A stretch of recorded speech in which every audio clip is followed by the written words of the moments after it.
Alors, salut mes chers frères et sœurs, entrepreneurs, commerçants, pères de famille, investisseurs.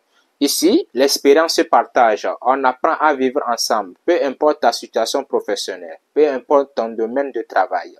On apprend à vivre ensemble ici.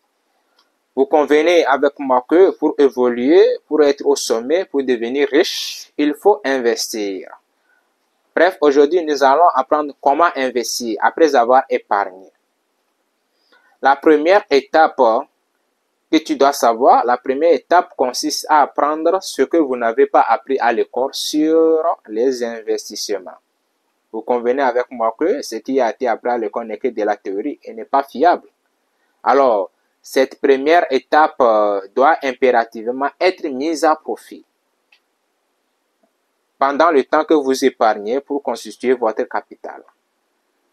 Alors, beaucoup commettent l'erreur d'épargner à ne faire que ça durant cette première étape. Ils se retrouvent plus tard avec un capital, mais sans savoir comment investir. Ce n'est pas bien. Ce que je vous sollicite, ce que je vous conseille, c'est d'augmenter vos connaissances sur les affaires et les investissements, en même temps que vous épargnez pour constituer votre capital. N'attendez pas à avoir le capital d'abord avant de réfléchir dans quoi vous allez investir. Ce n'est pas du tout bien. Non plus, ne réfléchissez pas trop pour trouver le meilleur investissement avant d'épargner. Les deux doivent aller ensemble. Vous épargnez en cherchant en même temps ce que vous allez faire avec. Voyez-vous.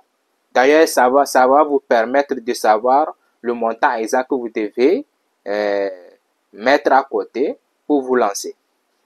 Alors, voici les questions que vous devez vous poser au fil du temps. Que dois-je faire? Dans quoi investirais-je si j'avais un capital conséquent?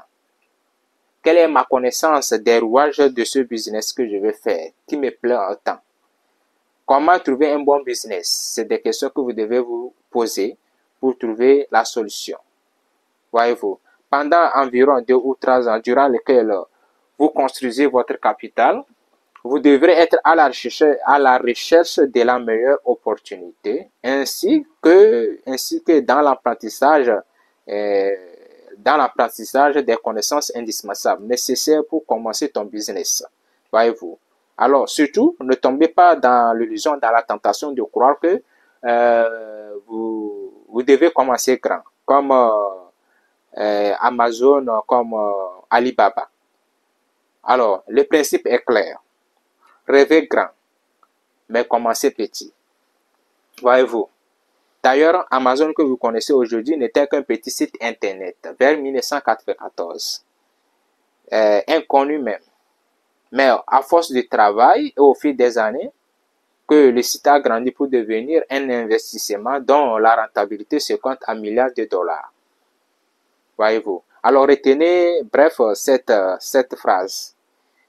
J'épargne en réfléchissant quoi je dois faire avec, en commençant petit pour devenir grand.